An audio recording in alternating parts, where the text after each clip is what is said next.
अगर आप भी चाहते हैं कि एसएस फिल्म्स मोतिहारी के ऑडियो वीडियो सबसे पहले आप तक पहुंचे, तो इस चैनल को सब्सक्राइब करें और साथ ही बेल आइकन को दबाना ना भूलें। बोले बोले बाबा महेंद्रनाथ की।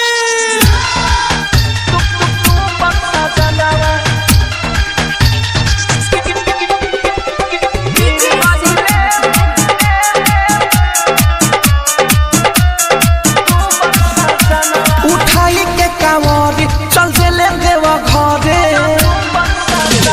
उठाई के कांवरी चल चले देवा घरे। खैले ना पियले पूछो बड़ी लागल हमरा डरे, केतनो मनैनी नहीं मनले कहनावा।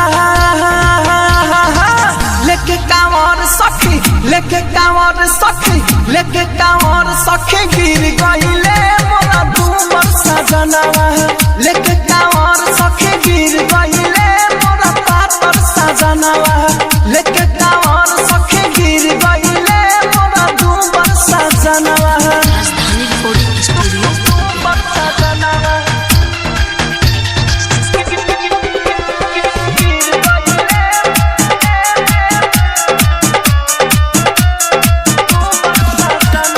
रहना देह में पावर हो, मुँह भइल रहे झावर हो।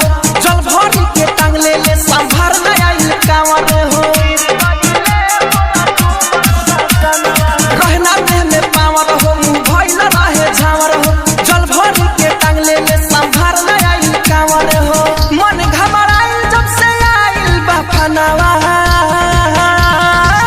लेके कांवर सखी, लेके कांवर सखी, लेके कांवर सखी गिर गइले मोरा डूमर सजनावा।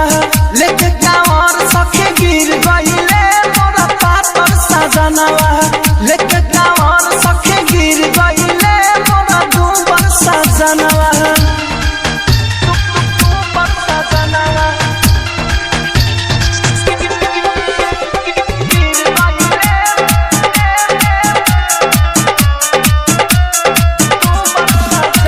भक्ति में रहले पागल हो, सावन भर रहस जागल हो। दीवाना हुए बाबा के दिल भंगिए से बना गले हो।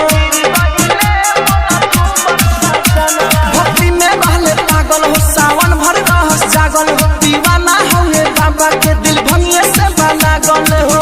राइटर छबिला राहुल हुए परनवा। लेके कांवर सखी, लेके कांवर सखी, लेके कांवर सखी गिर गइले मोरा डूमर सजनावा। लेके कांवर सखी गिर गइले मोरा पातर सजनावा। लेके कांवर सखी गिर गइले मोरा डूमर सजनावा। राजधानी डिजिटल रिकॉर्डिंग स्टूडियो बेलवतिया।